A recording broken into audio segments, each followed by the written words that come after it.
പഴയ സംവിധാനം ഉണ്ട്, വർഷത്തിൽ ഒരിക്കൽ ഒരു സൈക്കിളിൽ സാലറി കൂടുന്നത്. അതൊന്നും ഇപ്പൊ അപ്ലൈ ചെയ്യുന്നത് ലോജിക്കില്ല.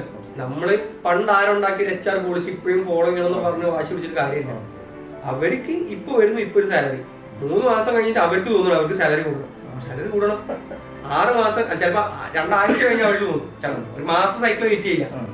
വരുമ്പോ ചിലപ്പോ ഒരു 25,000 സാലറിക്ക് ജോയിൻ ചെയ്തിട്ടുണ്ട്. 2 ആഴ്ച അവർ പണിയെടുക്കുമ്പോൾ തോന്നും ഈ പണി ഇപ്പൊ 25,000 പോലെ 30,000 പോലെ.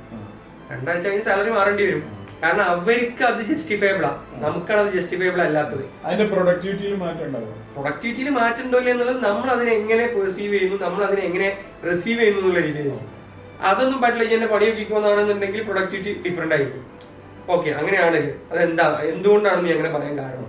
മേ ബി അവന് 35,000 അർഹത ഉണ്ടെങ്കിൽ ആ 35,000 എങ്ങനെ കൊടുക്കാമെന്ന് നമ്മൾ ചിന്തിച്ചു തുടങ്ങുന്നിടത്താണ് പ്രൊഡക്ടിവിറ്റിയെ കുറിച്ച് കോൺവെർസേഷൻ തന്നെ തുടങ്ങുന്നുള്ളൂ. അപ്പൊ നമ്മൾ എങ്ങനെയാണ് അവർക്ക് വേണ്ട രീതിയിൽ അവരുടെ ഗ്രോത്ത് നമുക്ക് സെറ്റ് ചെയ്യാൻ പറ്റണം, വേണ്ട പേസിൽ നമുക്ക് സെറ്റ് ചെയ്യാൻ പറ്റണം.